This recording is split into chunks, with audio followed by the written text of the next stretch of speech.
Hi guys, my name's Talita. Just give me a thumbs up if you can hear me okay, or perhaps even if you want to just chat in the chat box like I've been chatting to you as you've been coming through. I've got one thumbs up, so that's good news. Nice to meet you all. Thank you so much for signing up today for our Facebook for Business workshop. Super excited to go through this with you. It's actually, it's going to be great. It's a really exciting new addition to Facebook. Jamie says she can hear me. I think it's a she. Please forgive me if I've incorrectly assumed that. Perfect. That's great to hear. Now you'll hear a little bing bing. That's just as people come through so I can admit them through the waiting room. Welcome, Brad, who's just joined us. So this is going to be recorded today. Hi, Laurie. This is going to be recorded today so that we can all certainly look back at it and reflect in case I either talk too fast, get too excited, or you might miss something that I have already gone over. So yeah, so it's basically just to sort of make it as easy as possible and give us a space to go in and review. I did ask, I cannot hear you. Kayla cannot hear me. Let me just see if I can. I'd say, Kayla, I've had a few thumbs up, so I'm not sure. I'll just type back to her so she can't hear me. Duh. Others can. Maybe check your sound. All these little things we need to iron out at the beginning, which is good to get done. Maybe check your sound. Lovely. And don't worry, like I said, if you get a little bit of a technical difficulty, you can always get the recording later and you can, and I'm sure you'll hear me in that context because I will make sure you can hear me.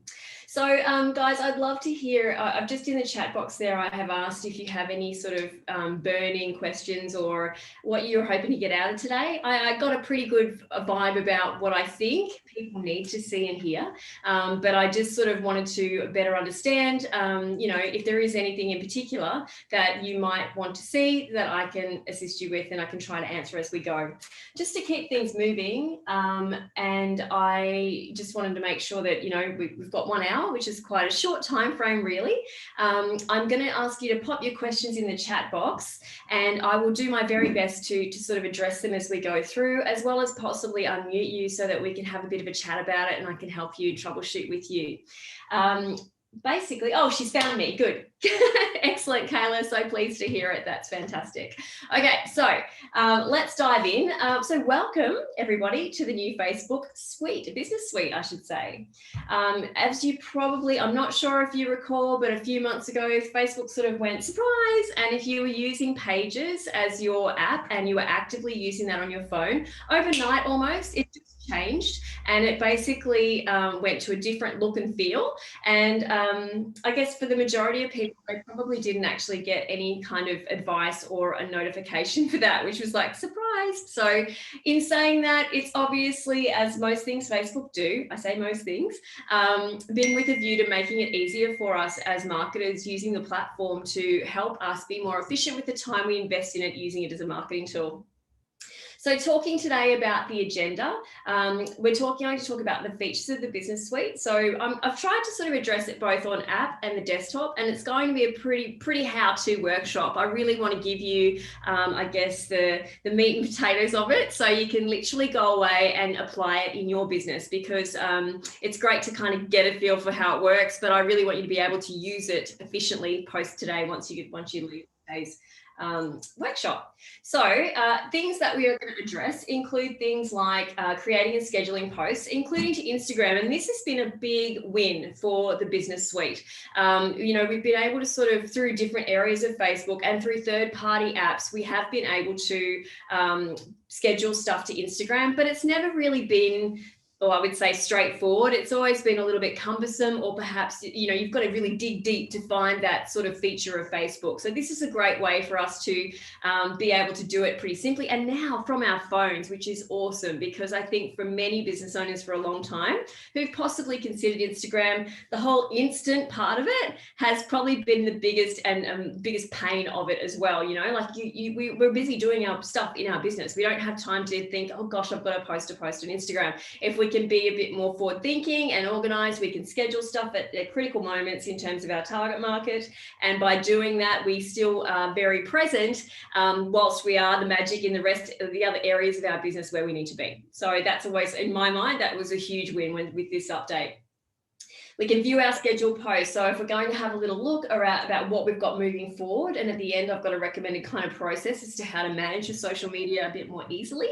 You can certainly do that as well. So that's a great win as well. Easy to see, I should say.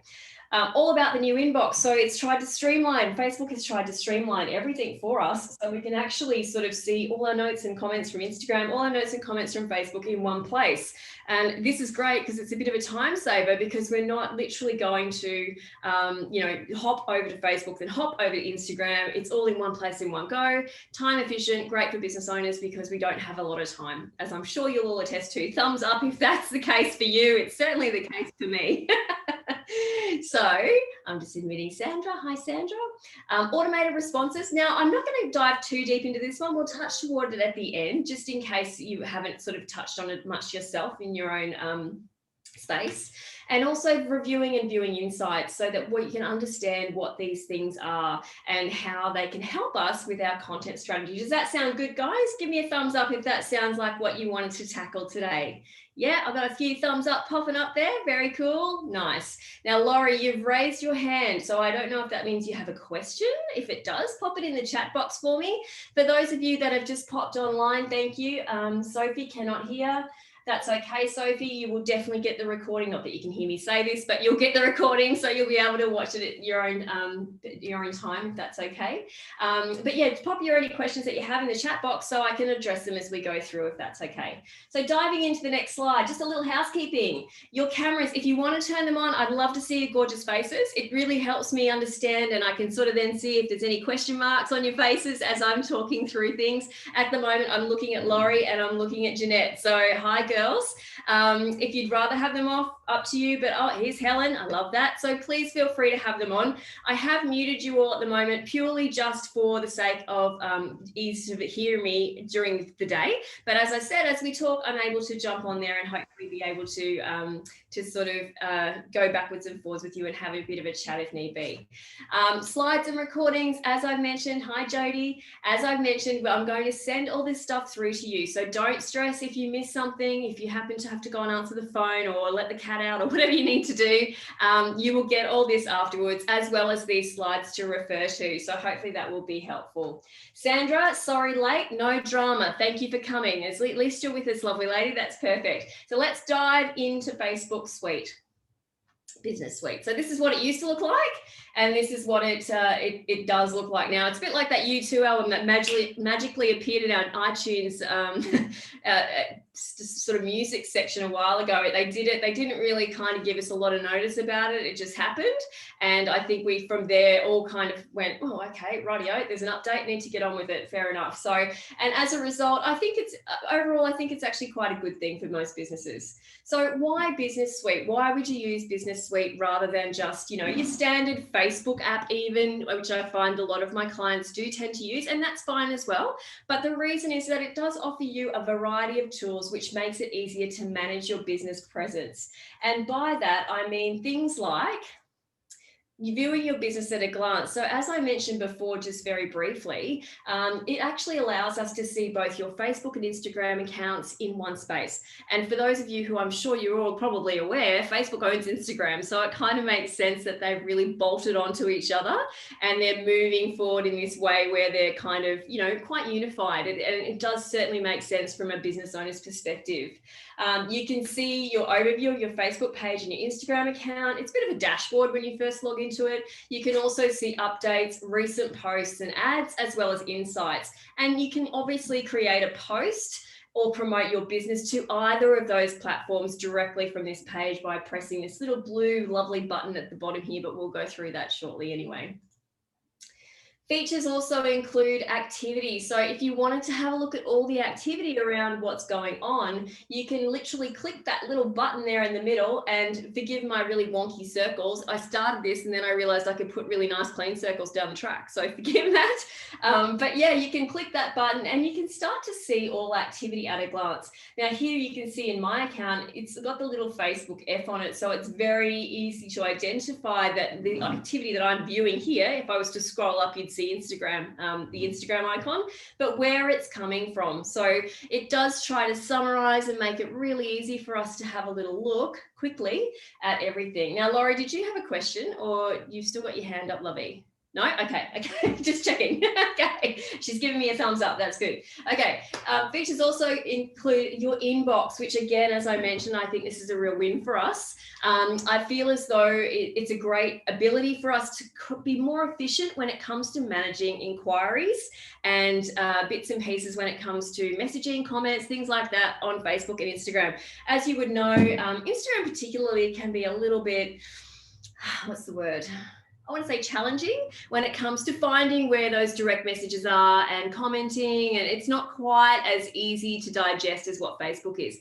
But this lovely sort of platform has enabled us to quickly identify where those things are and react and respond to them, rather than have to try to dig around and find out who's commented, what they've said, and all the rest of it. It's a great addition. So and again, as I mentioned earlier, you can create an automated response from here, which we'll talk about a little bit later on as well. To find that, now just to make it, again, reference for those who are watching this video down the track, if you're not with us today, and if you want to grab your phone out and have a look on the app while we're going, please feel free. I've actually tried to circle or identify what part of the screen you would tap on to get to that place. And you can see here with my lovely wonky pink circle, that is the little message bubble down the bottom that you go to find out. You can also see, of course, the differences at the top. You've got messages versus comments. So if you just want to get to the guts of what you need to do today, if you don't have a lot of time, jump in, check your messages, and you can see in here whether they've come from Messenger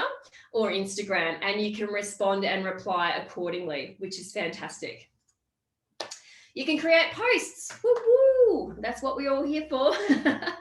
So you can publish or schedule new posts to both Instagram and Facebook. Yay. Instagram, so much easier to help us, but use this as a tool for our business. And I preface that by saying only if it's appropriate. I think there's a lot of people that, you know, there's a new platform out, and look, it's not incorrect for us to sort of instantly panic and think, oh my gosh, I've got to be on that. But perhaps with a bit more thinking, it may not necessarily suit your target market. So if your Instagram doesn't suit your target market, no drama, don't worry about it. But if it does, this is certainly going to help you use this as an effective marketing tool in your business. You can create ads from here. Now, I have to be honest with you, this is not something that I would probably do. I would view my ads from here if I wanted to see how they were tracking. But if I'm going to go to the trouble of actually spending money with any of these platforms, I like the extra options and the detail that I get when I do it on my desktop. So we're not going to dive into that too much today, but you know, it's great that it's there for us to check on the fly, because if something's really not working, we want to turn it off. We don't want to waste our money. So if we've got the mobile phone and access to it, fantastic. So as you can see, you find these things from clicking on this little 9 square panel, the 9 spots in the bottom right corner, and it slides up, and that's where you find these more tools, which we'll talk a little bit about as well. Your insights, of course, this is a critical part for anyone who's doing any kind of digital marketing, and that includes just posting, because we want to know what works. So we can actually see here about your business's performance, including trends. You know, if you've had a particular week where for some reason on one day you spiked, you can see that, and then you might recognize that it's every Wednesday you get this big spike. And why is that? You can start to really dive into why your market's reacting the way it is, and then optimizing this for our marketing content plan moving forward. You can actually see information about your audience. As you can see up the top here, again, wonky circles, you've got trends, content, audience. So you can tap any of those tabs and you can really dive into each of those areas to understand and look into insights a little bit more. Give me a thumbs up, guys, if this is making sense so far. Am I on the right track? Is there, yep, I've got a couple of thumbs up coming through. Does anyone have any questions today? Please pop them in the chat box for me so I can make sure that I'm answering any questions you have. Thank you for participating with the thumbs up. It's good to know you're out there. I don't like talking in the quiet. I like the conversation.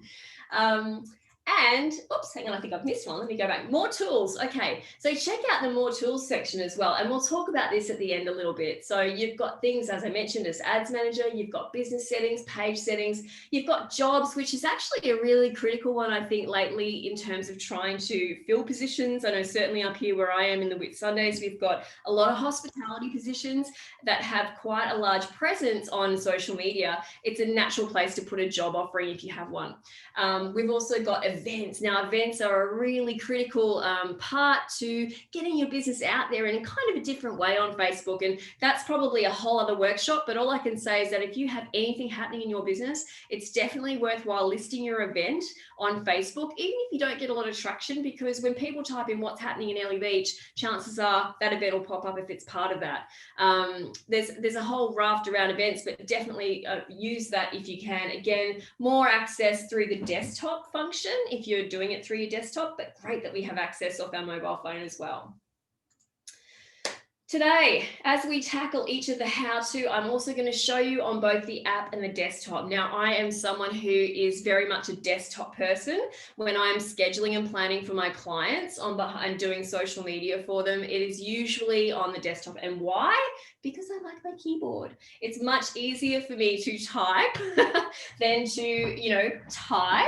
And that's not to say that I don't do that. Of course, that is why we have these fantastic devices that keep us online all the time.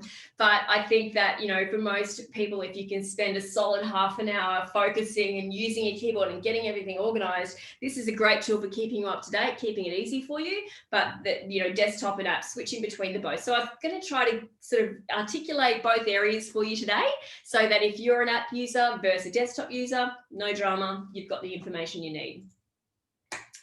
Number one, how to schedule posts via the Business Suite app. So what I've done again is I've just screenshot these for you guys, and we'll walk through them today.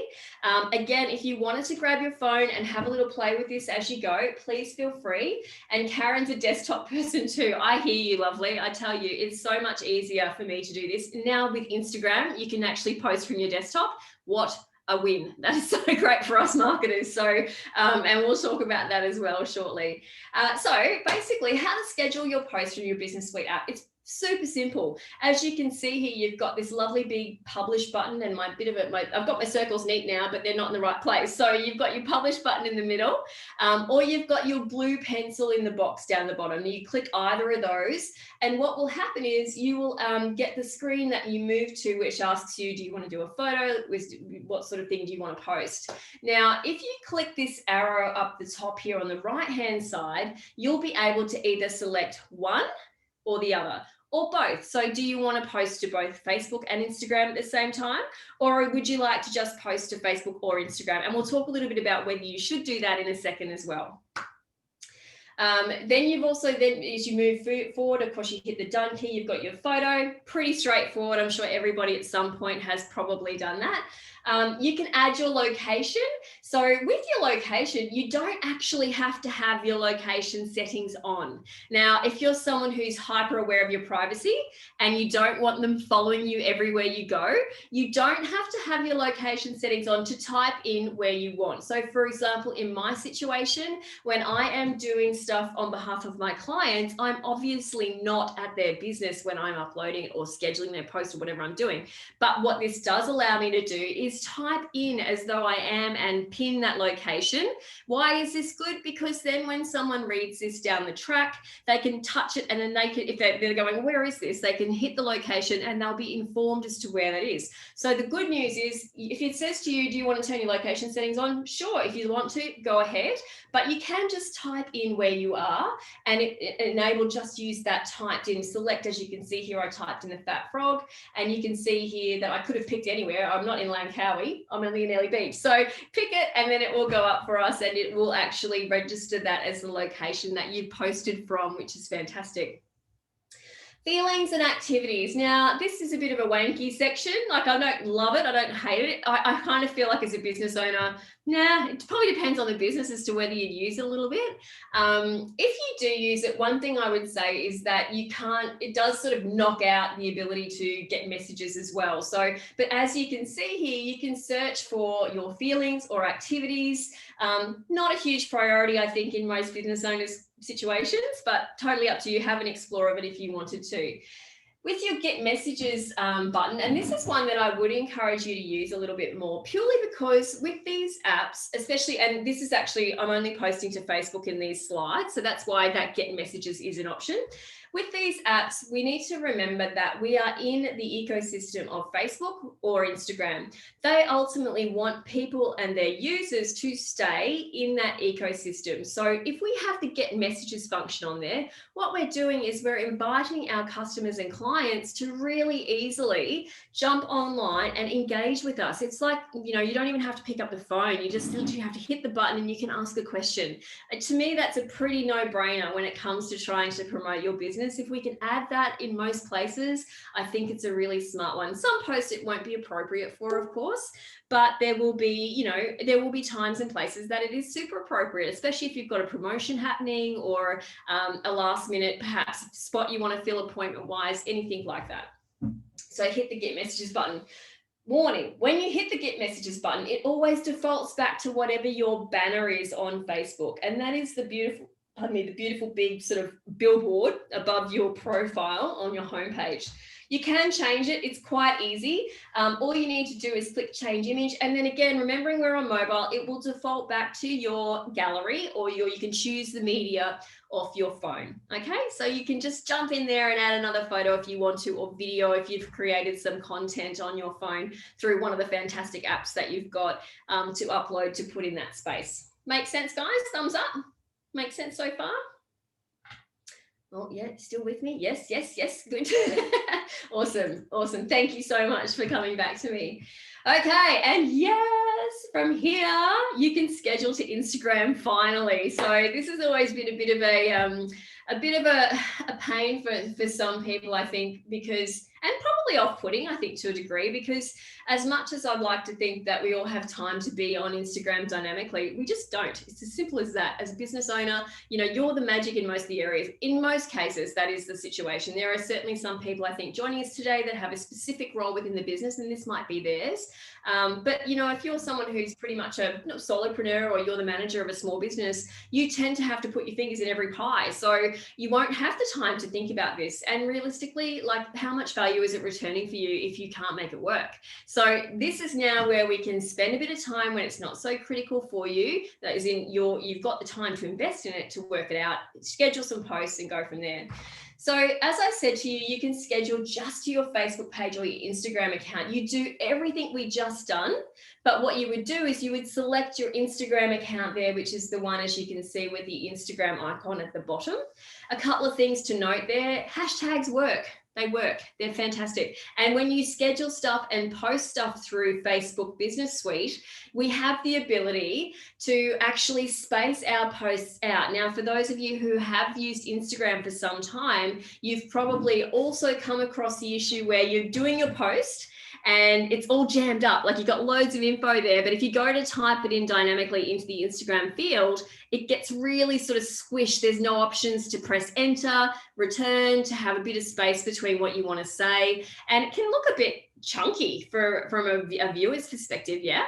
So of course there's been ways to get around this, that you type it in notes, you copy and paste across. But now with this feature in Business Suite, the good part is you can actually type it in there, hit enter, hit return, space it out, enter, put all your hashtags way down the bottom so they're not like clouding up your post and things like that. We've got a lot more opportunity to, space out and choreograph our posts a bit more easily, even than we do within the app. And that is a great function and feature for us as business owners. So should you post to Instagram and Facebook together? Should you? What do you think? Anyone out there? What are we thinking? I'm not seeing any typing, but I'm going to assume everyone's still with me. Depends on the type of your business. Yeah, agree. Don't know? Perfect. So look, To be honest, you're right. It depends on the type of the business. And I'd also say it really depends on if you have the time. Like ultimately, I have to be honest, I'd probably rather you not do that because it can look a little bit messy. So if you're going to put 75,000 hashtags, 30 actually, it's 30 is the maximum on your Instagram post, and you're going to share that back to Facebook at the same time, as you probably have seen when people have done that, it can look a little bit messy when you look at the Facebook post. You go, well, that's obviously an Instagram post. I know that sounds like a really lame thing to say, and it's certainly not going to, help us solve climate change or anything like that. But at the same time, if you have the time to literally post to one and then go back in, copy paste, post to another, I would certainly rather see them separate because, as you, I'm sure aware, Facebook's not a huge user of hashtags yet. Now, I think they're probably going down that track a little bit more, and I think we'll start to see it happen a little bit more in the next 12 months. But what I would say is if you have the time to do it separately, and by separately, I mean literally just dropping the hashtags off and then, doing that, fantastic. The other thing I'd say is if you're trying to tag businesses or people or whomever, and you are doing it to both, there's a chance that it will not make sense to both. So for example, with my business, my tag on Facebook is 8SECS, so 8 secs, because I couldn't get 8seconds.com, whatever, 8 seconds. I couldn't get that. There's somebody else in Australia that rides bulls, apparently. I don't know. So now my Instagram handle, though, is 8seconds.com.au. So obviously, if someone's trying to tag me, it's not going to be successful in both places through one post. It would be better to invest a couple more minutes and jump in there and tag them just to ensure that their names are the same. Now, if their username is the same in both places, go for gold for sure. But quite often, they've had to get out of bed pretty early to get that these days, as I'm sure you would identify as well. So look, if you can, do it separately, great, but something is better than nothing, and I will continue to say that. I would rather see some activity versus nothing. So if you have to do it both at the same time, go for gold, just get it out there. That's the other thing as well. So where do we find Business Suite on our desktop? Now, when I was doing this, and I was speaking to, I think, Jody this morning a little bit about this, she was mentioning that she was having an issue with the way her customer or client sees it versus the way she sees it. I totally sympathize, Jody, because for myself, I see, as I mentioned to you, I kind of see, a very different back end of Facebook than, say, somebody that doesn't use quite so many of the features. So I had to jump into a friend of mine's account to kind of grab the slides today to see it as I expect most people would see it. So I do understand if it looks a little bit different for you. And if it does, that might mean that we should probably have a one-on-one hour through the ASPAS program to sort of dive in and work out what's happening in your Facebook land, so we can watch what we're doing there for you as well. Now, I just see that Laurie sends, I do post both with more hashtags on Instagram. Perfect, Laurie, that's great. And that's really what it should be. If you want to use hashtags on Facebook, probably stick to 3. And one thing I'd say is use your hashtag that is your business. So, 8seconds.com.au or 8 seconds, whatever it is, because Facebook is still crawled by Google. So if we're consistently putting our brand out there, that's a good thing, yeah? So if you wanted to continually use your hashtag for your brand on your post, enter, pop it down the bottom, not a bad thing either.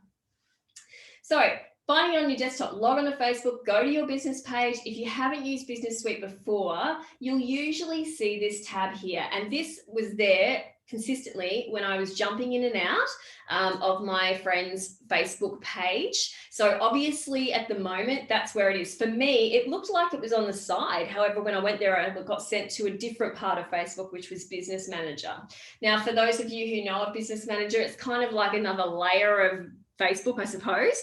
And eventually this will kind of go down that track and become Business Manager, I think. But right now, this would be how you should be able to find it for you guys when you're using it on your desktop. What does it look like? Pretty clean. It's pretty straightforward, pretty easy to navigate around. You can see here, similar to the desktop or the app, you've got your blue button where you create posts and you kick off. Very straightforward. And this home screen is really just a dashboard for you to see what's going on. So you can actually see your updates. If there's anything it's suggesting that you could do to optimize your account, you can actually see here, well, as you can see down the bottom, it's got connect with more people in my case. which is usually saying spend more money, do an ad. But at the same time, it will always try to gently push you in that way. Now, if you wanted to view one or the other, if you click down here, you'll see the listing. But as you can see at the top, you can clearly see which accounts I have connected and what I am looking at here when I'm looking at Business Suite on the desktop. Cool? Yeah. So linking your Instagram account, if you haven't gotten this far yet and you're thinking, oh, okay, this is a cool feature, I'd really love to post to Instagram from my desktop because it'd be so much easier. Very simple to set up. All you need to do is jump into your settings, so down the bottom there, and then you can see here from the next screen, Instagram connection. So you can then jump in and press that. Now we're connected. Obviously this is all connected, so that's fine. But what I would say is that if you wanted to, if it should show up there, it'll start to invite you, as I'm sure you've seen many times with Facebook. It starts to induce you or introduce new features to you, so you can slowly learn of them and see how they work for you. So if you haven't connected things, you will probably find it pretty easy and it will walk you through that process there. Sometimes it will send you back to your Instagram account on your phone and you might actually have to press a couple of buttons, but it's pretty straightforward. I don't think you'll have too much of a drama doing that. So posting and scheduling with the Business Suite desktop page. Okay, so we're on the desktop now. We're using our keyboards, thank goodness. Okay, so placements, where do we want to put them? Do we want to put them on just our Facebook page or our Instagram account? Again, super simple. Choose one, either, both, up to you. Again, it will recognize and start to populate your hashtags for you in the text box as you type them. It's very straightforward. If you wanted to have a look at how things are going to look in different places, which isn't a bad idea because a majority of people that are on social are probably consuming it on their phone. You can certainly chop the drop down box there and you can see what it will look like, desktop, mobile, Instagram feed, just to check if you wanted to, up to you. Then you've got your media. So here I've already added a photo, but if I hadn't done that, it would say add photo, add video, give me a couple of options. And then of course you've got your little pencil here, which enables you to go in and edit. So you can resize it. If you upload it and it looks really wrong, like it looks like it's this too much, it's too high, too wide, you can jump in there in this platform and change it straight away. So it's nice and easy for you. Now, one thing I'd point out to you here is because I've actually ticked both Fat Frog Instagram and Facebook, and then I've tried to click get messages because of course, as I said to you before, I'm a big fan of the let's get messages straight back through into our directly, let's engage with our consumers. It won't allow us to do that because it's not actually supported by Instagram. So if you do want to use that feature and you're setting it up on your desktop, you're going to just have to post to Facebook directly and then repost to Instagram afterwards. Not a huge deal, but just be aware of it. Then you've got your link preview, your locations, your adding, your feeling activity, pretty much everything that we have talked about before. The link preview is when if you post something, you've probably seen it in Facebook anyway, generally when you're posting, if there's a link in there, it will populate it for you. You can start to have a little bit of a look. So you can see how it will look for you.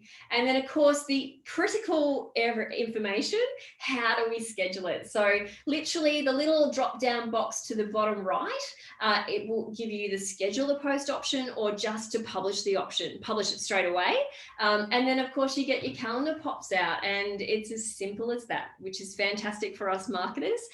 Similar situation on your phone. If you choose to schedule it later, you just get the calendar, you choose the time and it will schedule it. And as I understand it, it schedules to post based on where the person is. So if you schedule it at 7:20, tonight, in Sydney, it hopefully will go 7:20 tonight versus 8:20 our time, 6:20 our time. So if that makes sense. And apologies for the confusion around the time this morning. That was very confusing. One day we'll all be on the same time frame in Queensland and New South Wales, East Coast. We'll get there. Any questions about that, guys? I'm gonna have a sip of my coffee before it goes cold. Can't see any questions just yet. All righty, let's keep chugging. Here we go. Yes, Sandra. Yes? Sandra has a question. Just waiting to see if she comes back to me. Let me see if I've got her here. Oh, she's trying to unmute. Hang on, let me unmute you. Hang on. There we go. There you go, Hi, Sandra. sorry, I just thought it would be easier to ask you verbally. So what do you do when your Instagram picks up your personal Instagram, even though you've set it up, like you've gone and done commercial, but it keeps showing up on there as your personal one instead of your business name? If that happens, I probably would disconnect everything again. Like, I know that's not probably what you want to hear, but sometimes it's incorrectly picked it up based on how we've set it up. And I'm not pointing the finger at you, Sandra, at all, because I've had the same situation. But the only way I've known to fix that is really just to disconnect, like start from scratch. Awesome. Completely separate the accounts and then start again. Have you tried that? No, I hadn't. I was just playing while you were talking. I was kind of following as you were talking, and I was looking and I was like, okay, it says it's my personal account. Yep. And I just thought I'd ask quickly in case there's something simple I could do. So thank you. Yeah, I would just do that, lovely. Quite often when we're having this, the issue between the two or between the accounts, and I'm not going to lie, I've had some customers of mine, clients of mine, that I've had to try to hook up together, and it's been a bit of a nightmare because of passwords and all that kind of normal stuff, yeah? But I would just say, as a default, if you ever hit this problem as Sandra's just mentioned, I would probably certainly just disconnect everything and start again. It's like, have you turned it off and on? Same thing. Yeah, try that and see if it works for you, lovely. Okay, so moving right along. I've got Business Suite on one desktop, but I want to get it on another. I'm a Business Suite manager, but I can't find Business Suite. Now, Upper Reach, I don't know what your name is, and I feel very rude calling you that. So I've just had that question from a person titled Laura. Thank you. Laura, let me just turn you on for a second. Where are you? Down here, lovely. Oh, you'll be down the bottom because you're Upper Reach. Let me go. Here we go. See if I can get you there. You with me, Laura? Yep, I can hear you. Thank you. So what you're saying, lovely, is that you have logged into Facebook on one desktop, but you can't see it on the other. Is that correct? Yes. So again, I think, Laura, this comes back to what I mentioned to you before about how I see things differently to others. But for you, I am surprised that you don't see the same thing on your Facebook account for both. So it's your Facebook account you're logging into, yes? I'm using my one, but yes, I've got my Upper Reach Winery one, but linked to my personal one because I think you have to do that. Yep. And I'm logged into the Upper Reach Winery one. I'm in Business Manager, but I just can't see Business Suite. This is on my Mac that I'm using right now on my PC. Yeah. So you're seeing business. Are you seeing Business Manager and not Business Suite? Is that what's happening? Yeah, that's right. Yeah. Okay. So for you, lovely, I think you're probably in a similar situation to me. And I think largely that's because, do you manage a few pages as opposed to just a couple? No, really, just one, but I've accidentally seemed to have two Business Manager for Upper Reach. Okay, so without getting too complex and not to hold everyone up, I do think that probably you're sort of struggling with the way that, as I mentioned before, I see things differently because of the different way I use Facebook. In your case, there are other features and functions we can use. I think we could probably log in for you and have a look and see if we can find it. But this is actually a good point, because when I started to create the content around today's workshop, I couldn't find Business Suite myself in my account. And I'm like, oh my God, I've got to do a talk on this in like 2 weeks. What am I going to say if I can't even find it? And that was when it sort of spurred me to have a look at somebody else's account to see if I could see it. So you have all the functions of Business Suite in other areas, which it does help, but it doesn't help. So I feel like we might need to have a one-on-one with you, I think, a little bit, Laura, possibly just to try to streamline it for you so you understand it a little bit better and I can point out where to look. Does that make sense? Yeah, no, that's fine. Thank you. Okay, it doesn't make anything easy, that's for sure. Okay, so let's move on. Is it better to schedule from Business Suite or any other scheduling app? Jeanette's asked that question. I would actually say, Jeanette, I think it's better to stick within the ecosystem of Business Suite. And the reason I say that is because, I'll just unmute you for a second, Jeanette. Hang on, there we go. Let's see if we've got you. Are we there? Come on, little girl. There we go. Are you with us, Jeanette? I'm here, Talita. Just there's so many scheduling apps, and I'm an interior designer, so I I want to post to Pinterest. Yes. As well. Yes. So Facebook, and I've just had to reset a whole new.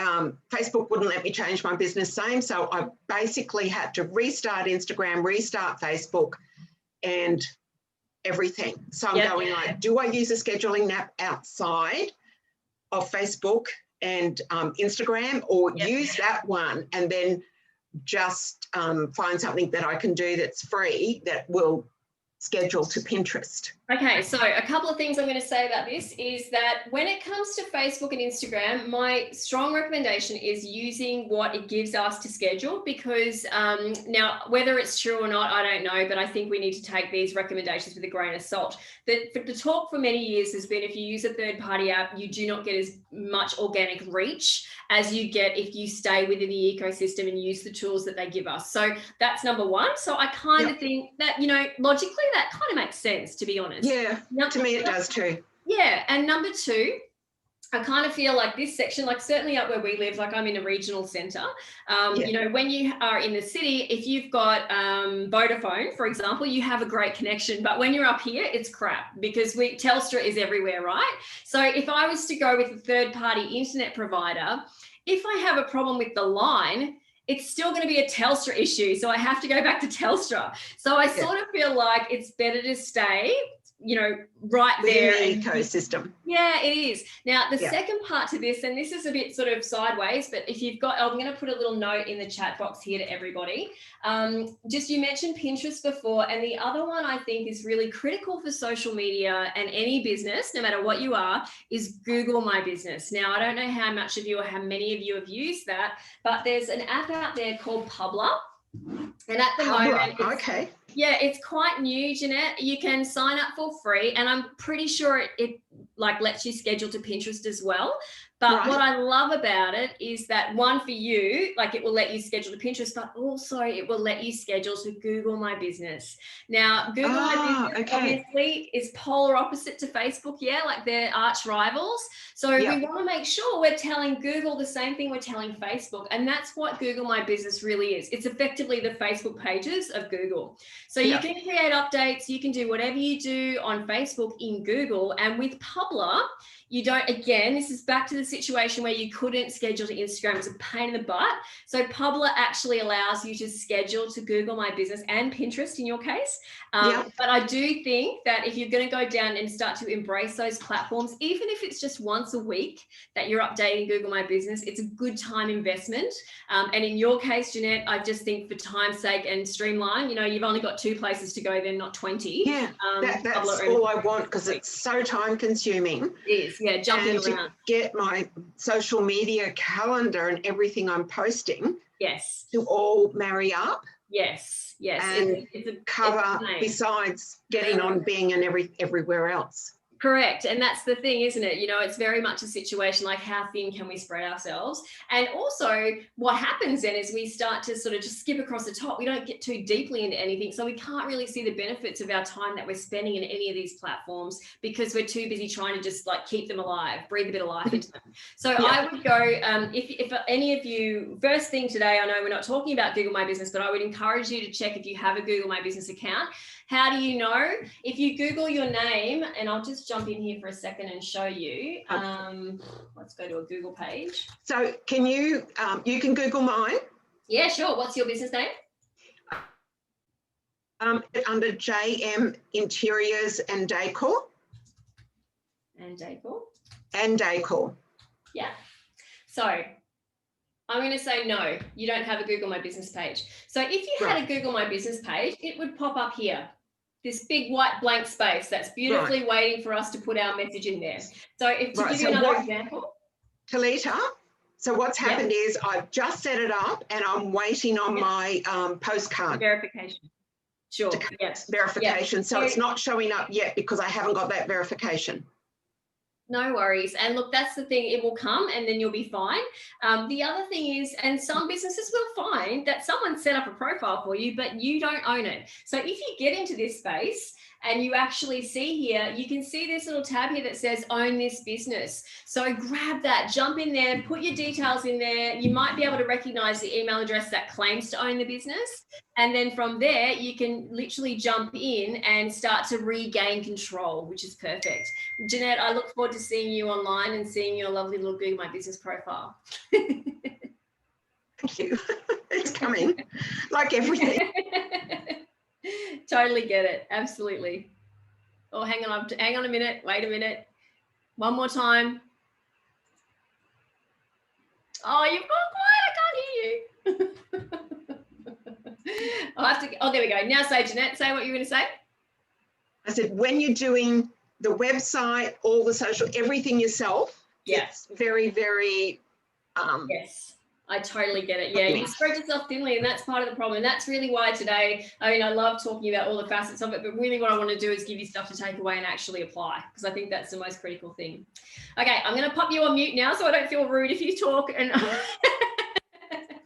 okay, so moving on, post view. How do we see what we've actually scheduled? So let me just make sure I haven't bumped this forward. You've got, we've scheduled it. Now you want to have a look and see what's coming up. Yeah. So we've got, how do we see what's been scheduled? We literally hit this little tab on the left here, which is our post view. And then you can see posts. Now there's a couple of options when you're viewing this. You can see posts. You can see it in a feed and a grid, remembering it's pulling from both Instagram and Facebook. So this is a great place for you to see really quickly what's coming up. And then you can actually see, if you wanted to, the week or the month, which is awesome, because you can actually have a look and go, okay, at a glance, I can see I've got all these posts coming up for the rest of February. I don't have to worry about anything too much. I can just go about my business, like Jeanette mentioned, and just get on with it, because there's so much other stuff that we need to do. Yeah. So checking your scheduled posts on your app, again, not too difficult. Literally, it is just about going to your posts. And to do that, I've actually, hang on a second, I've missed that. I just wanted to show you that little bit of the, let me go back and find it so I can point it out to you. Apologies. So if I go here, your post, this, sorry, I apologize, but there's the second one in, the two little boxes there that you can see, that's your posts tab. So you can jump in there, and then from there, it will actually give you the list of posts like we've just seen here.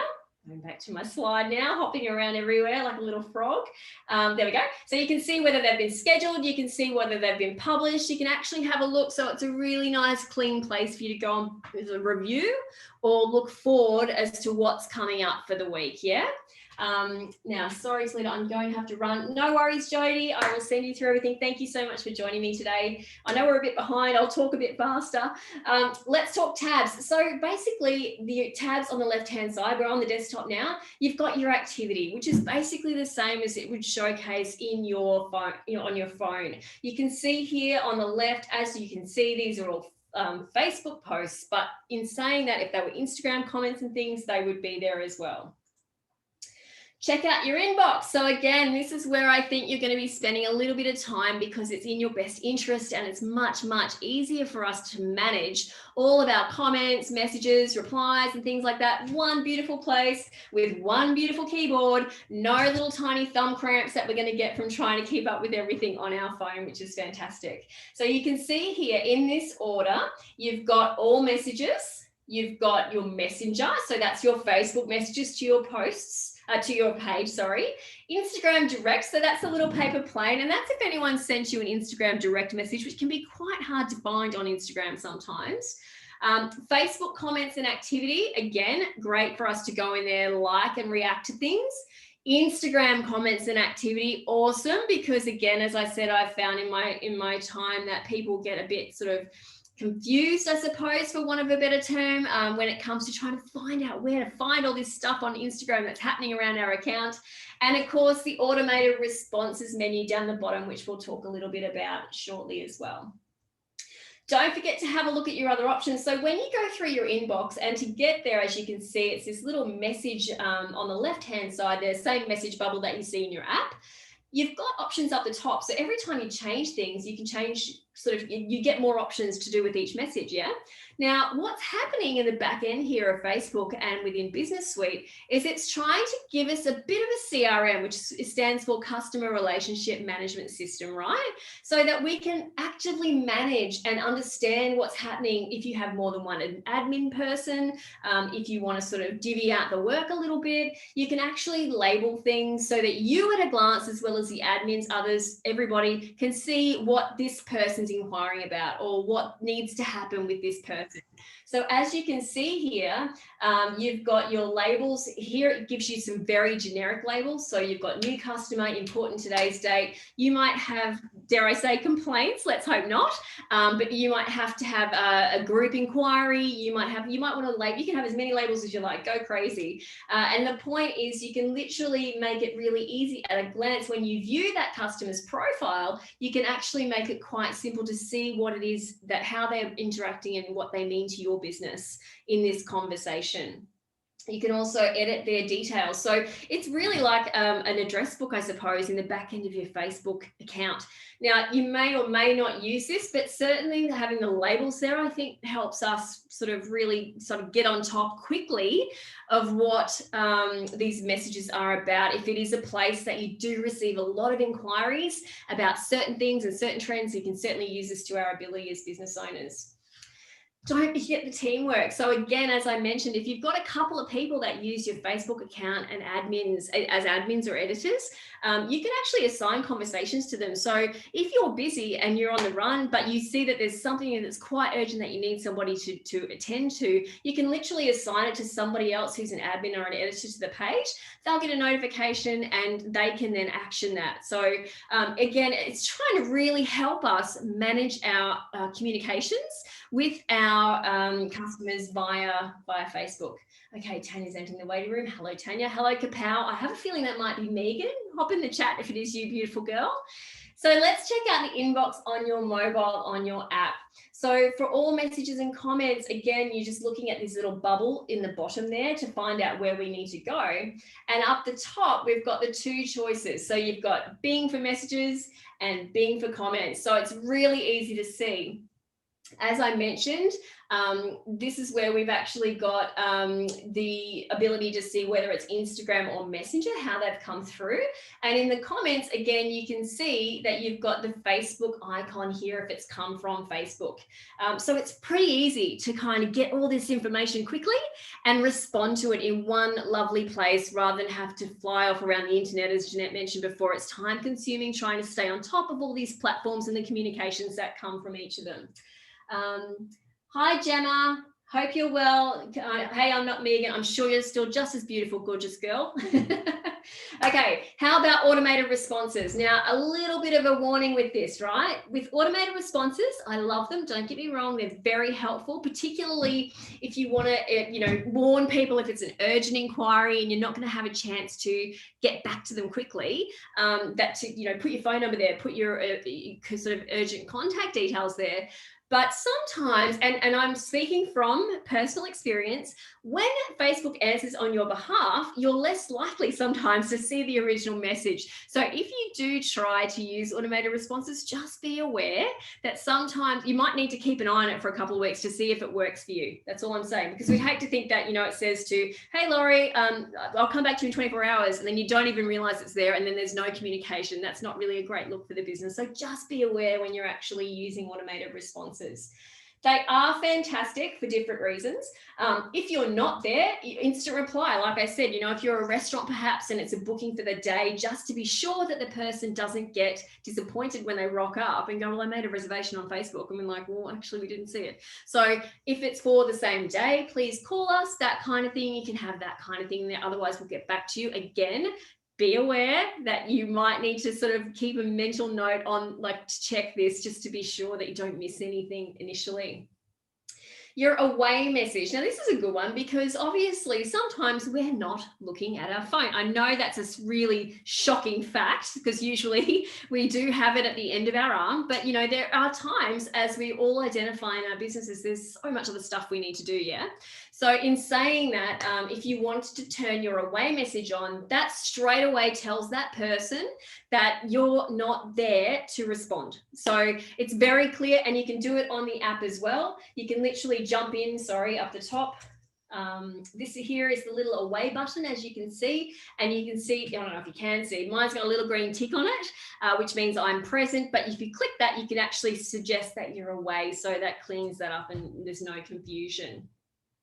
You can't set up your automated responses on your app, as I believe. You have so many more options on your desktop, including fantastic information, like if you wanted to take, do information about job applications, as you can see, follow up. If you're starting to use the calendar function that Facebook offers, you can certainly jump in there and have appointment reminders, poke people. So basically, again, it kind of comes back to working like a CRM for us. It's really trying to help us. And I know that in the last, I think 2 months, Facebook has purchased a major CRM in the States, which it's going to embrace. So we might start to see these things start to be weaved into here as well.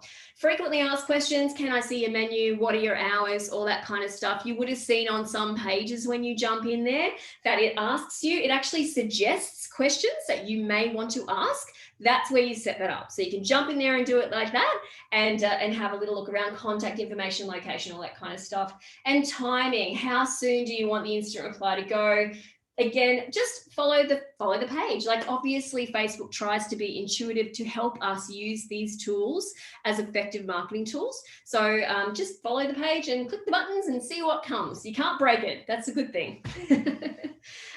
Now, very importantly, we need to see what's actually working for us. If we're going to invest this time of ours, which is very valuable to the business, in this medium, how do we know what's working? How do we know we're talking to the right people? How do we know what has worked? And that's where we have a look at insights. You can see here, I'm still looking at my desktop. So a quick overview, you go to the homepage, you see the overview. To get there, as you can see, you've got this little graph on the left-hand side in the sidebar. And you've got your overview here, which gives you the overview of all the 3 tabs underneath. So trends, content, and audience.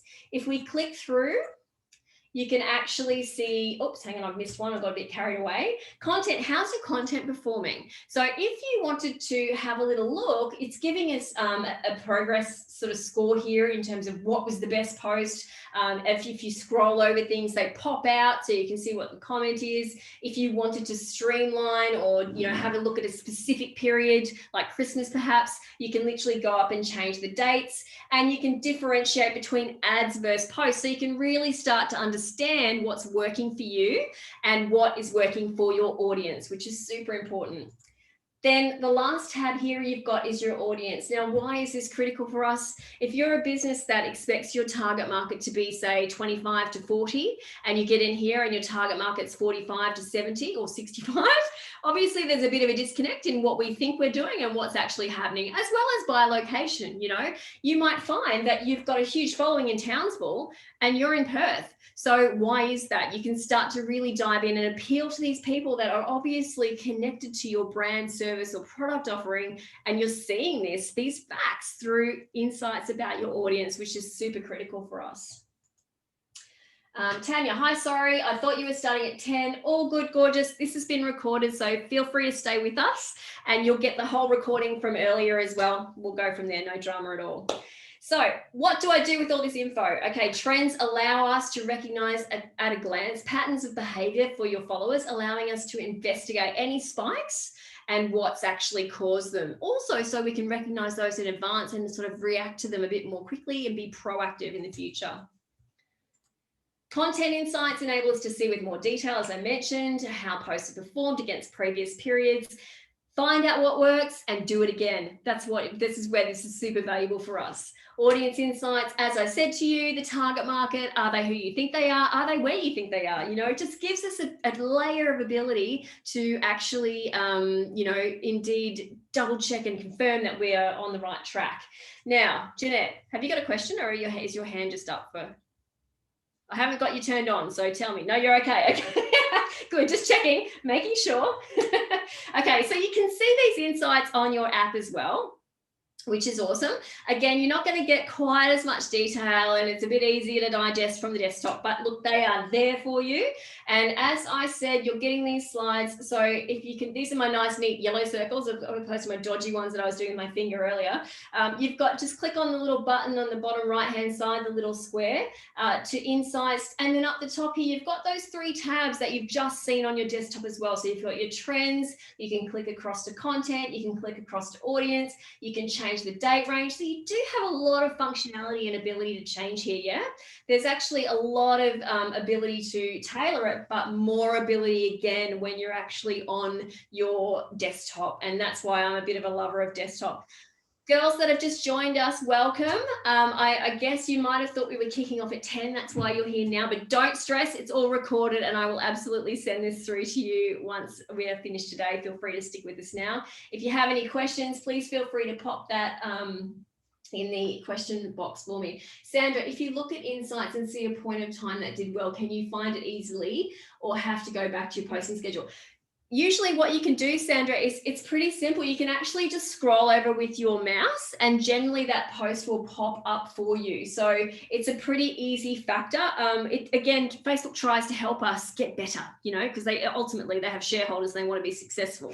So generally with the graph that I showed you, let me go back to it. Like here, usually you can just scroll over this and it will show you the post. Otherwise, make a note of the date and jump in here and you will see they've actually listed them by success. So it's pretty simple. It's pretty simple to find out what's worked for you. And the more you're in there, the more you look, the better. Erin, no, that's okay. You guys, I think there was a bit of confusion. I sent out an email early this morning and it was 9 o'clock Queensland time. So my apologies. And don't worry, it's all good. I've actually got it recorded so we can send through to everyone. I'll just send the girls a message. Hi, newbies. All recorded for you. So stick around, girls, if you like.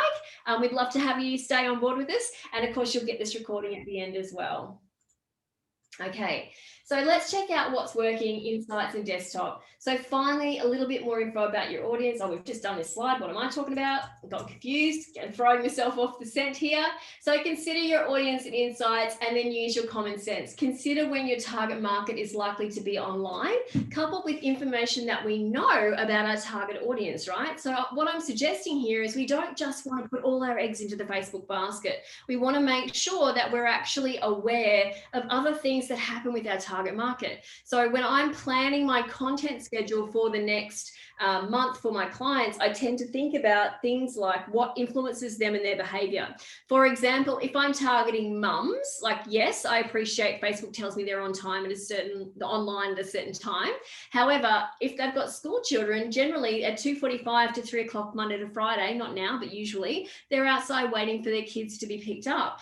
Great time for me to post because they're probably waiting, you know, using their time on social, possibly. So those kinds of things, think about those kinds of things so that you can use those when you're actually going to schedule stuff and then reflect on those when you go and review your posts from the previous month to go, oh, well, that post went gangbusters because whatever the reason, you know, everyone had the time to consume it. It was a good assumption I made about my target market that they're going to be sitting out front of school consuming social media at 2:45 Monday to Friday.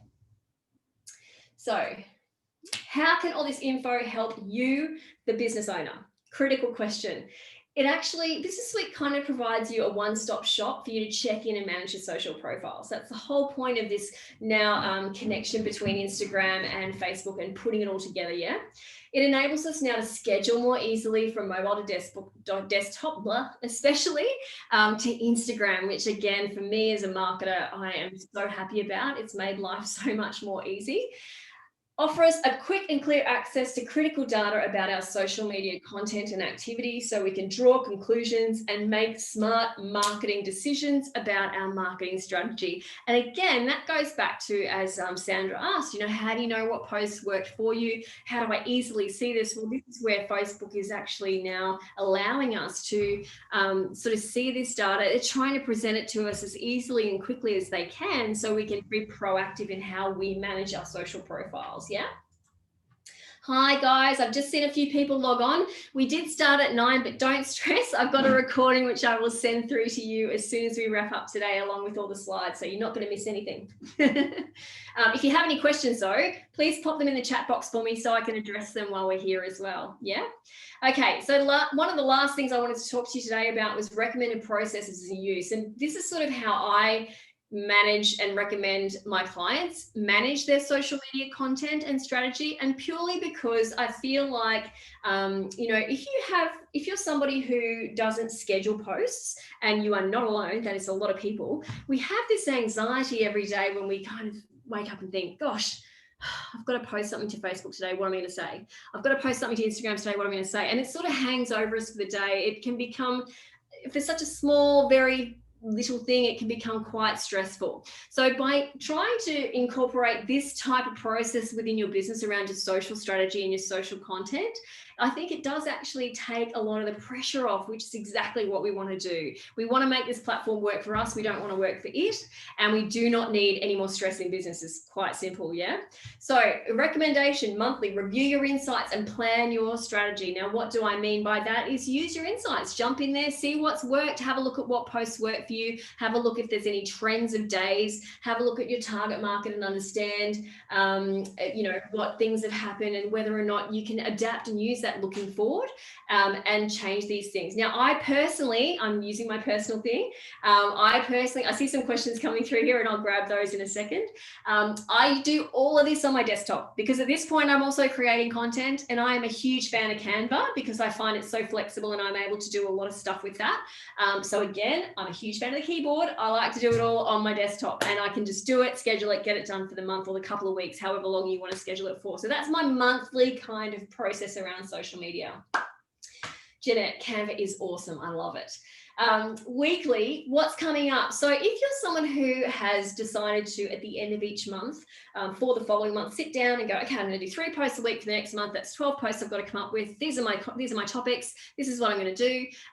Then you've scheduled them all. You can literally look forward and see what's coming up for the week. You can check your schedule just to make sure that everything's scheduled and looks good.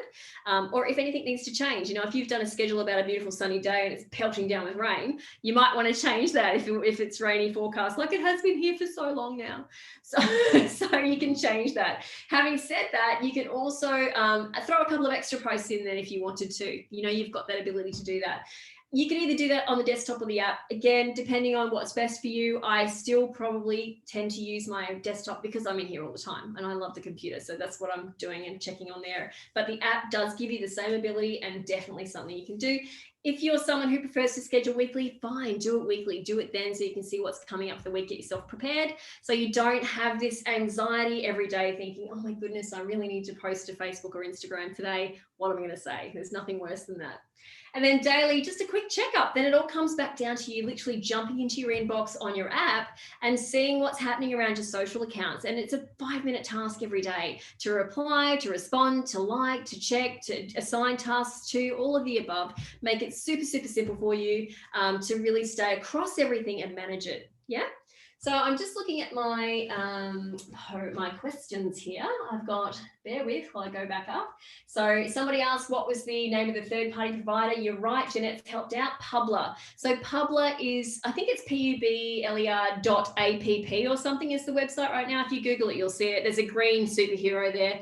And there's at the moment, there's free accounts. Now, I would encourage you, even if you're not planning to use it straight away, to sign up for a free account, because to give you an example, I signed up for MailChimp 65,000 years ago, and I can still schedule stuff for free. However, if you've signed up any more recently, you can't. So, you know, sign up now while there's still free accounts before they take them away from us. That's number one why I would definitely recommend that.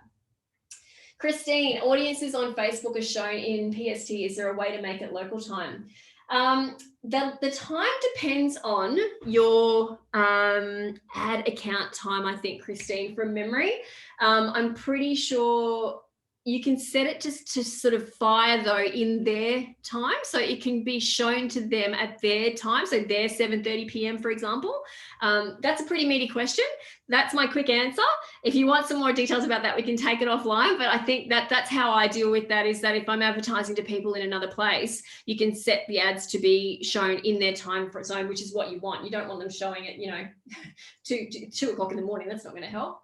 How long should each post be? Well, that's how long's a piece of string. It's very hard. I think it depends on your audience. I really think that it's sort of a situation where some of them can be quick, some of them can be long. You know, it depends on how much information. perhaps just a suggestion, in my view, your website is probably one of your most, if not most valuable marketing tool, purely because you have no distractions there, right? So if you have a great something you want to discuss with your audience on Facebook, or perhaps you send them through to an e-newsletter, I would suggest that, who's asked me this question? Let me just double check here. It was Jeanette. So yeah, Jeanette, I would suggest that you literally start with the nitty gritty, 8 seconds, the average human attention span, put the critical stuff at the top or in the image, get their attention. And then if they want to read it, send them back to your website.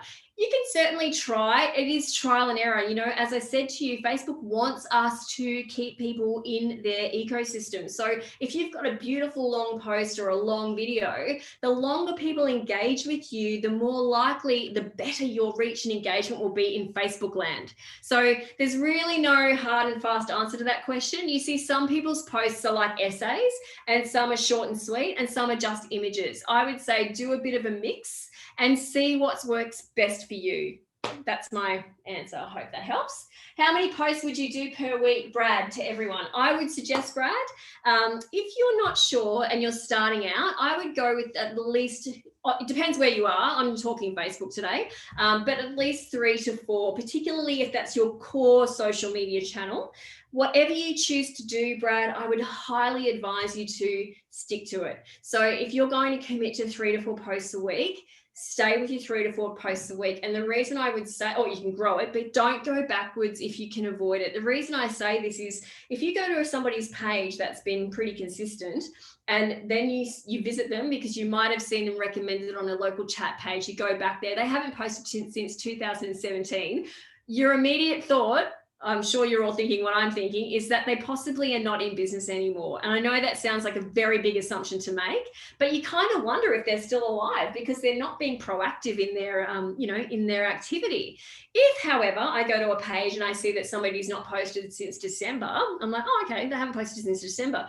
Then I look at the one beforehand and I see November. I'm like, oh, okay, so they're there. They just post once a month. That makes more sense to me. So just be consistent with whatever you choose to do. And look, if you guys need some help with content strategy and, the mix and things like that, I've actually got some slides, and at the end, I'll see if you want me to bolt it on. We can do a little bit of a quick social media catch-up session about what you should post and things like that. We can add that at the end if you like. Jeanette, I have free MailChimp too. So do I, but can you schedule? Jeanette, do you know if you can schedule? Because see, when you signed up like eons ago, then you can, but now you have to pay. So Laurie, which preference to use Facebook page or business suites in regards to campaign advertising? I would say if you're looking to do advertising, Laurie, you want to be on your desktop and you probably want to use Ads Manager or Business Suite. I think Business Suite will give you some of the functions, but depending on the level with which you're advertising, if you're just boosting a post, then of course, wherever you want to start from is fine. But personally, I would probably be sticking to, if you go to somewhere like Ads Manager, you have so much more control. And that's really what we want to have to be successful in our marketing. Make sense? Yeah. I'm seeing a nod. Thumbs up. Good girl. Okay, hang on. I'm getting messages here. Great info. Yes, thank you very much, Sandra. Brad, thanks. Yep, cool. Okay, so now let me see what's next here. Automated responses. I'm not going to spend a lot of time on this. We did talk about it earlier. So that's where you find them, under your inbox, under that little tiny pretty little doodle-lucky there. I don't know what you'd call it, a pretty little star, perhaps. And instant reply. See, I'm ahead of myself here. I get excited and I start talking in advance.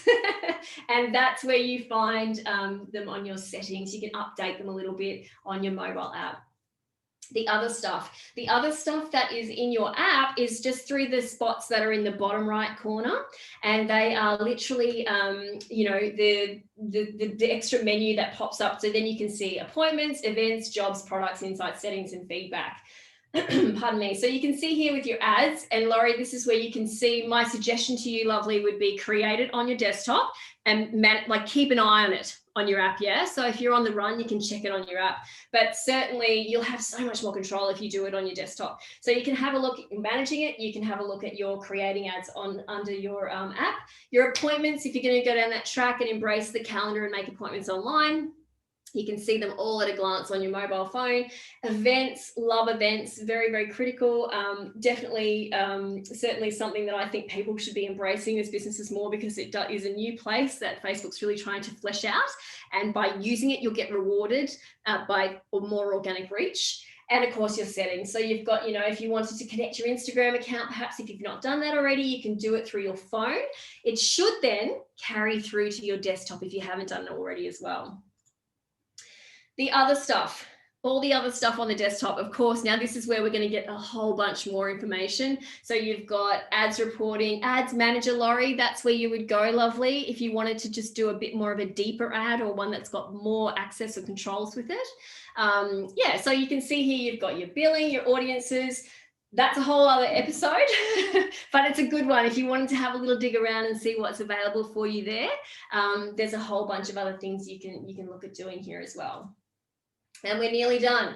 So I've had a lot of questions already. Oops, sorry. Is there any questions just at this second? And if there is or isn't, I shall jump onto my drag up another couple of slides for us. Any questions, guys? Did you want me to go through, just quickly run through a bit of a very quick content tutorial on Facebook and Google My Business? If you want, up to you. Yes, please. Yes, please. Yes, please. Okay, that's a good yes. Okay, let's do that then. So bear with me. I'm just going to go back here and find my file.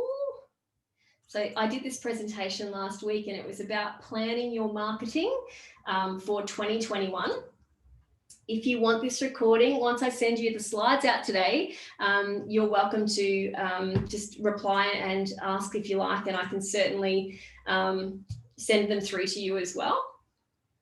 There's a whole bunch of worksheets that go with it, so you can work out the what, the how, the why, the when, what you're going to do in terms of 2021 with your marketing, just to make it a little bit easier for you. So there's a big yellow slide in here. So there it is. Okay. Okay. So content plan. So I added this as part of my last week's workshop, purely because I felt it was valuable to consider a little bit more in a more granular sense, what you're going to do with your socials when it comes to your marketing plan. Now, you can spend a heap of money on marketing, and that's great if you want to, but realistically, every dollar counts so much when we're in small business. And so this is a really efficient way for us to sort of apply, get our brand out there. If you think about, not so long ago, the only options businesses had was paper, radio, TV, right? And how expensive would that have been for you? Social channels give us a chance to get our brand out there even more easily than ever before. And yeah, it costs money, it costs our time. And that's why we need to be smart about how we use that. So before we look at the content plan, we just want to chat a little bit about social media. So jumping forward, one of my favorite questions, how often should I be posting? And Brad brought this up before. So another question I get is which platform should we use? Sorry, when and how often are we going to use these mediums? So basically, again, hang on, I'm just jumping through here, 3 times or 5 times. So just decide and commit to it. If you're going to post 2 times a week on Instagram, just be consistent with your 2 times a week. If you're going to post 5 times a week on Facebook, be consistent. If you don't think that you have the time to do that many posts, just do 1 or 2, just be there, breathe a bit of life into it once a week if you can, once a month if it has to be that. But ultimately, I think a good benchmark is sort of 2 to 3 times a week. Now, one thing I'd say is that people can get quite disheartened when they don't get heaps of likes or heaps of comments or heaps of engagement.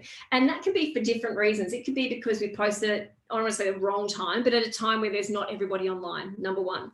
It could be that the whatever we've done hasn't really struck a chord with our audience, It could be that what we're talking about is a little bit sensitive, like I actually assist a local organisation for suicide prevention. And, although I imagine the consumer's mind, if they're reading off of our Facebook page about, is your mate okay? Do you think he's in a bad space? He's not going to tag his mate in that post, is he? He's not even probably going to send it to him. So he will take it in, but he may not necessarily share it. So whilst people could be consuming your content, they may not be actively liking or sharing or things like that. So be aware of that too. Same for doctors, same for services, all of those things. However, the next part of this conversation I'd have is sometimes people will act if you prompt them. Now, there was a whole talk a little while ago about, you get penalized if you encourage people to like or share or whatever.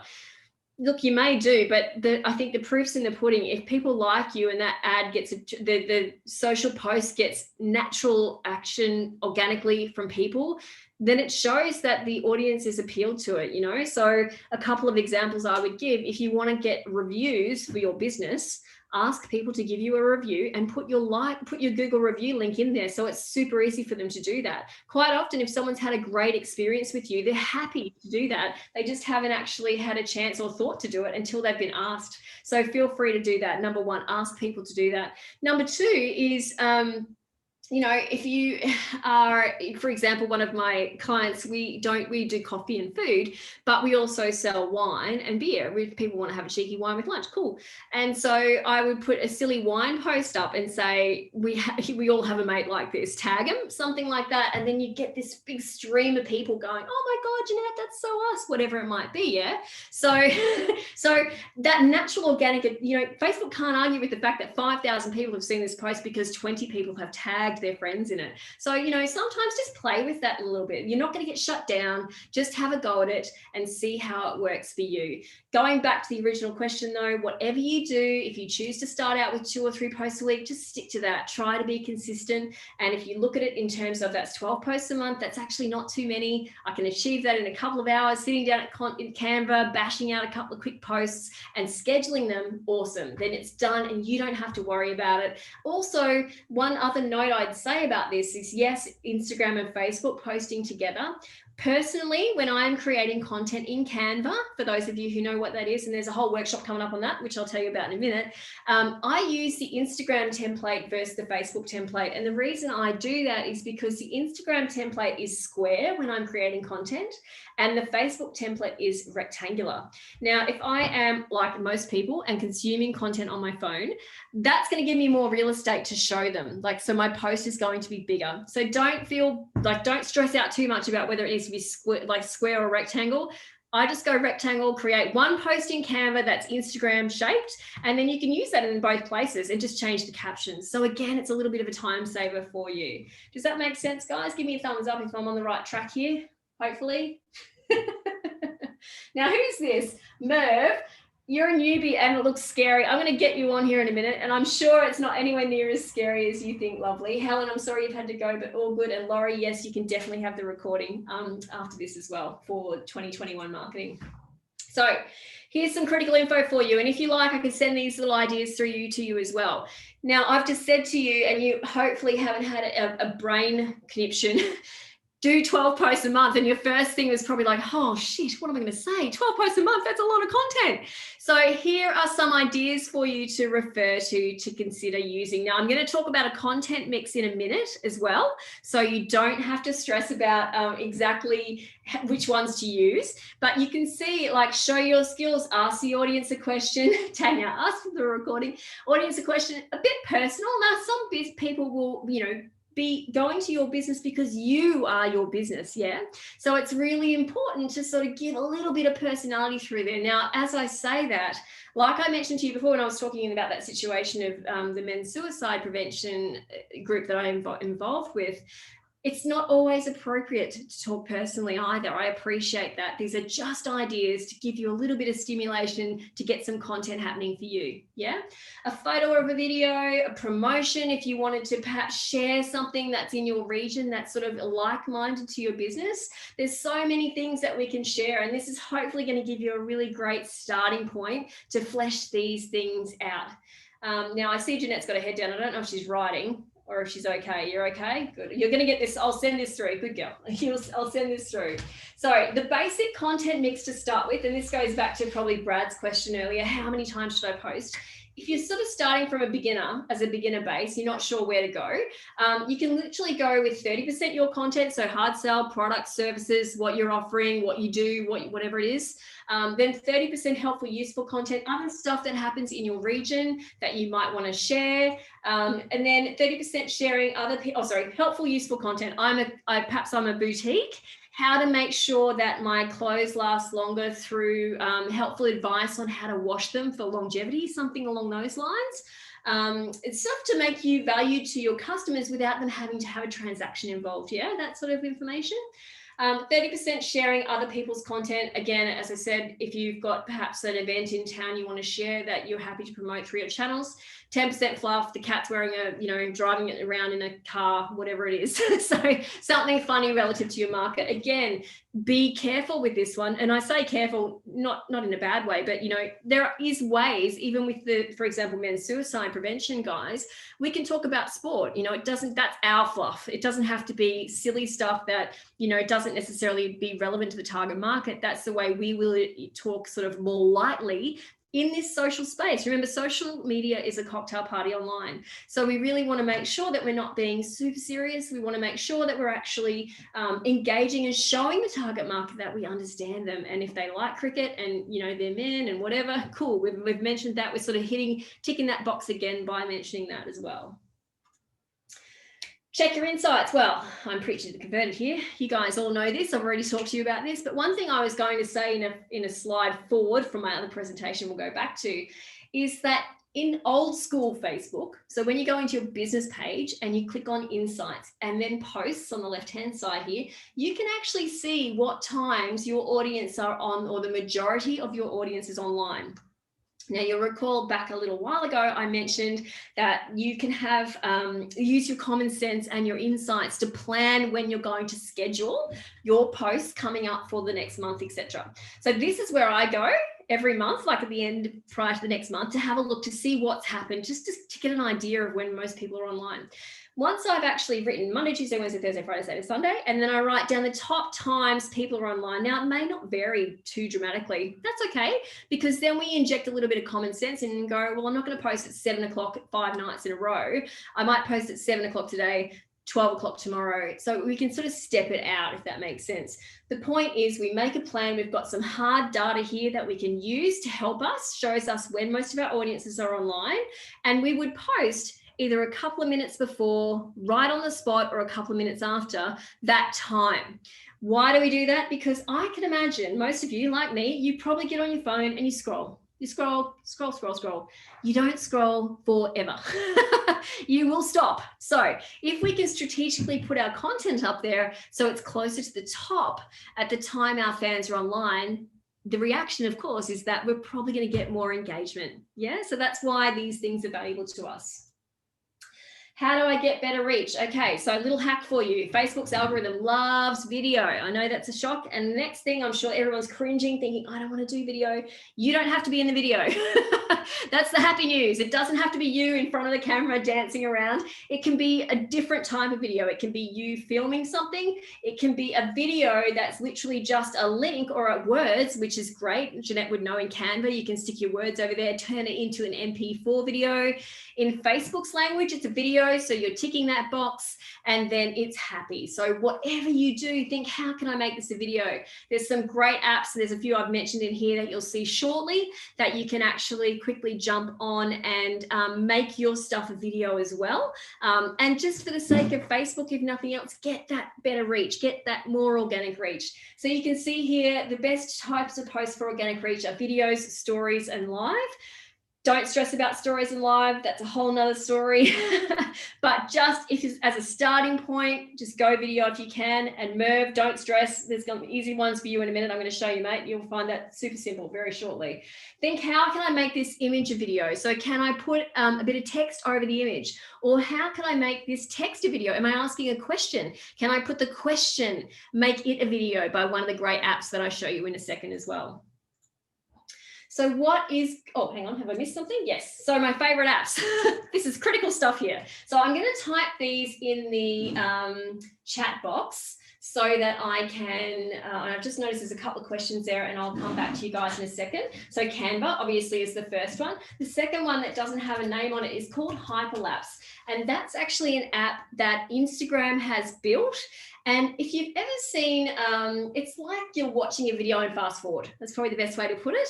And the beauty of it is it gives us an ability to really give the person watching it a lot of information in a really short period of time, 8 seconds, average attention span. So let's talk about jamming everything together. If you're a sale maker, you might have your phone set up on Hyperlapse, watching the guys put the sale sale up or put the sale onto the yacht or whatever it might be, that so that you can see it really quickly how efficiently they work, how professionally they work.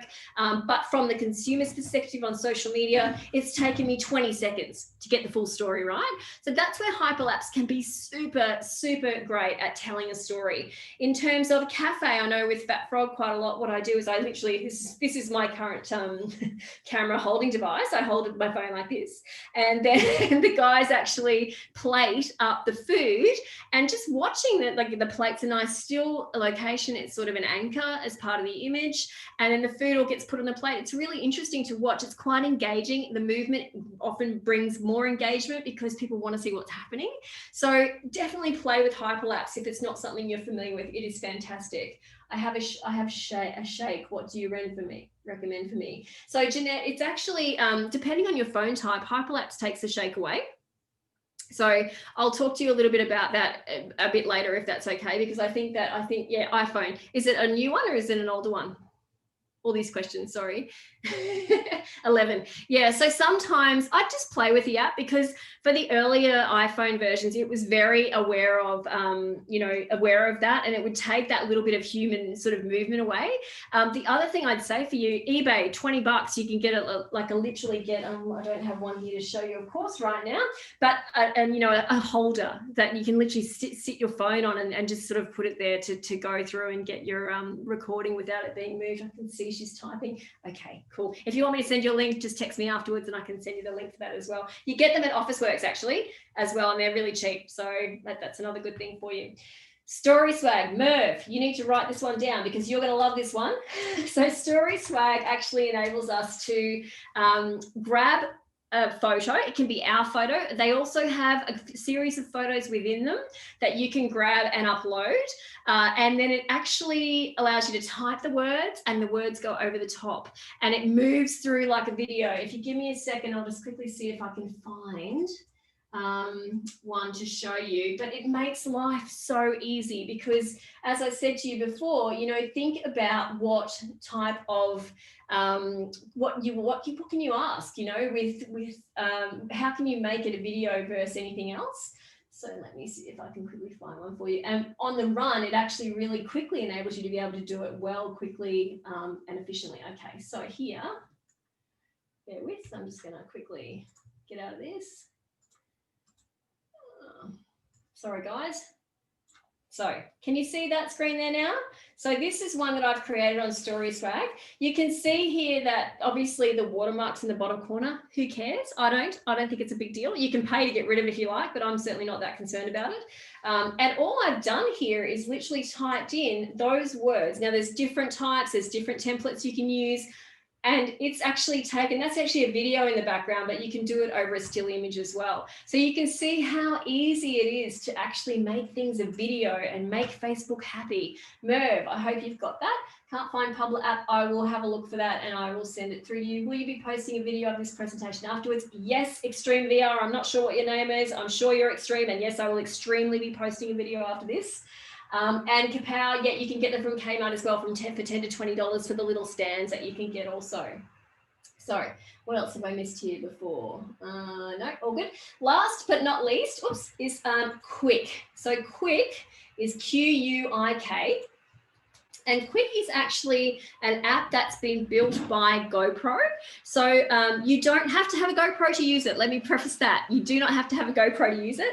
And the good thing about Quik is that it actually does all the grunt work for you. So by that, I mean, just give me 1 second and I'll find another video to show you an example of it. You can upload a series of images and also photos. You can upload hyperlapse videos and it actually mashes them all together for you so that it quickly presents you with this lovely little video. You can set the distance, the time of the video, the length. You can set whether it's square or cinema or portrait to suit where you want it to go. Just let me find this video for you. Okay. Bear with. I'm going to bring it over here again. Sorry, guys. I've got lots of screens here. I'm a bit of a screen gut, so I like to have lots of screens. Okay, so this one here, and it's also got music behind it as well. So I'm going to just shift the screen over. I'm going to turn the sound on. Ready? And start from scratch. Oh, it's not going to let me see here. There's music behind it. I'm sure you'll see that. I'll actually send you this link.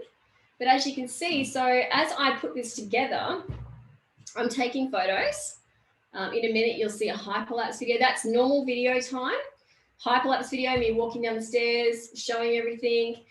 There's another app that I use here called Boomerang. That was a landscape. So I didn't really try to do, I didn't have this in mind when I was taking all these various images, right? I just put them all together and this was what Quik gave me. So you can see how valuable it is, right? It does the great work for us. It does all the transitions. You can still change and edit where you want it to like showcase things. And for anyone who wants to go to this pontoon, it's fantastic, by the way. It's quite lovely, very James Bond. So yeah, you can see how great it is because it really does allow us to actively make exciting movies by just putting a few photos and videos in there. People don't need to know that. We can just be so cool about presenting our content. So one thing I would also say is at the end, oh, hang on, I've just direct message Christine, but I need to send it to everybody.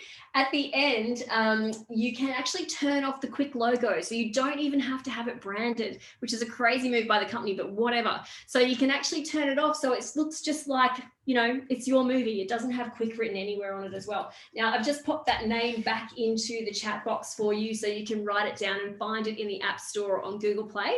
But they're the ones I tend to use mostly within my suite of apps that I tend to play with the most. Canva, I should also mention, is also available on an app. Again, personally, I prefer to use it on the desktop because I have a bigger, more control. But if you're on the run, it is fantastic. You have access to everything that you have in Canva on your desktop, on your phone as well. So it's a bit of both. Talita Kim here, just to clarify, did you say before on Canva reposting size to use the Instagram size? Yes, for both Facebook and Instagram. Kim, I did, and that's my personal choice. And the reason I choose to do that is because then when I'm on, if people are viewing Facebook posts on their phone, the Instagram size gives them more real estate. So it actually is bigger, like deeper into their phone. It's not so narrow. So yes, indeed, that's my choice, not everybody's, but certainly my choice. And if your audience does tend to consume a lot on their mobile, which you can find in your insights, definitely go down that track. Yeah, up to you. That's my choice. Yeah.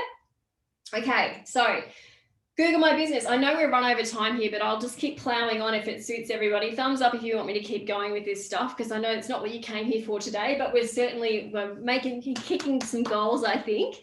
Thank you. So cool. Okay. So what's Google My Business? I had a little bit of a touch on this earlier. For those of you that joined us a little bit later this morning, I mentioned that when Jeanette asked me a great question about scheduling posts. So my answer to that question to review was that if you're going to schedule posts to Facebook and Instagram, my default answer would be do it through the ecosystem that we're offered through Facebook and Instagram. So use those, the business suite to do that with. If you're going to use Google My Business though, and I think you should, it's a critical part of your marketing. I can see there's a couple of people popping the name in here, Publer. Pardon, I mentioned an app called Publer. And that is an app that enables you to schedule posts to Google My Business and also schedule posts to, I believe, to Pinterest, which I mentioned to Jeanette. So why should you invest a bit of time as a business owner into Google My Business? Because number one, where do you go when you're looking for something? Google. Usually it's the biggest search engine in the world. So generally that's where you'll go. Number two, it gives us another place to talk about our business online and really flesh out our digital footprint. So for those of you who missed out before, Google My Business is effectively Facebook's the answer to Facebook pages in Google. So you can post in Google My Business, you can put updates in there, you can post events in there, and there is more scope in there than there is in Facebook with events as well. And you can also then ensure that you are present through direct search and sort of destination search, I think it's called, we'll see in a second, to pop up when people are actually searching for you. It also gives us a chance, Jeanette, sorry, yes, I'll come back to you in a second. It also gives us a chance to actually jump in and tell Google exactly what we want them to know about our business. So if you find through your analytics and through your Facebook account that, not Facebook, sorry, I should say your website, there are certain words that people actually use to find you. Personally, I would be grabbing those words and writing blogs and posts about them, because the more places we can put them, the more likely we are to be found to actually be answering questions people are asking when they're seeking out that particular answer. Yeah, does that make sense? So using those things actively. Back to Google My Business, then putting it in Google My Business as a post. That's where I was going with that before I got off on a tangent. It's a really easy tool for businesses to use. It is free. You do have to verify it, as Jeanette mentioned. Once you jump in there and start working through, you can sometimes showcase some of your business information, but you won't have full control until you've verified it. Now, depending on your business, often if you have a landline, who has one, but if you do, you can have them phone you and they're happy with that as a verification. They'll give you a code, you type it in, blah, blah, blah. Often the other alternative is they'll send you old school, a physical postcard for you to actually enter the code in so they know that you're a real business. So they're really trying to qualify and remove any sort of spam or fake accounts by doing these measures with their verifications. So, Sarah, yes, please, for the marketing recording, bless you. Now, Publer doesn't seem to be an app. It's not, I called it an app and I apologize. It's actually a website. So you jump in and you actually schedule everything online. So it's a desktop used site, Jeanette. But so I apologize for calling it an app. I just got that bit wrong. But yes, it's definitely a desktop used website. So in Australia, just to give you an idea, this slide is actually a little bit older, so it's about 4 or 5 months old, but the average business is found 1,120 times per month or 36 times a day. That's 36 opportunities we have to talk to these people in front of us and to make sure that they get our message, yeah? So a direct search is when people look up the name of your business, while a discovery search was the name I was looking for, is when customers are looking for your product or service. So a direct search, Morani Medical, if that's what they're looking for, that doctor's surgery. A discovery search would be doctors in Mackay, doctors in Morani. Yeah, got the difference? Pretty easy. And we've all used both before, but this is just giving you a little bit more information about it. It allows you to maintain accurate information about your business. So the good part about this, if you've got sort of public holidays or specialized hours coming up, you can jump in there and add them so that if people Google you, they will be shown the correct hours in advance. So with Easter school holidays, you know, you can do anything like that. You can pop that in this public holidays. You can in advance go and get that stuff sorted out. So you don't have to worrying about it at the time. You can get it sorted and let it roll through. Obviously tells your location, your service area, your number. You don't have to show your address if you're a business that doesn't have a physical address. You can certainly show that you service an area as opposed to otherwise. You can also use the mobile app. There's a mobile app as well. So you can quickly interact with people who have given you a review or have a question about your product. And of course, I think we've all been influenced by reviews in one way or another at some point. When we think about, we've Googled a particular type of fridge or something, and we want to get a thought process or get some sort of information about what people think about that product before we buy, or that restaurant or that cafe or that dealership or whatever it might be. So reviews, super critical. And I guess absolutely, if you can encourage that, you can send the link out, as I said, directly to get people to give you a review. So you can post updates, and my suggestion would be, again, as I said to you before, we can talk about our products, keywords, and directly to this massive search engine, right? We can tell it directly what we want it to know about our business and use critical terminology that our customers and target markets would be using when they're plugging it into their computers to actually see if we can get a bit closer to popping up when they ask these questions.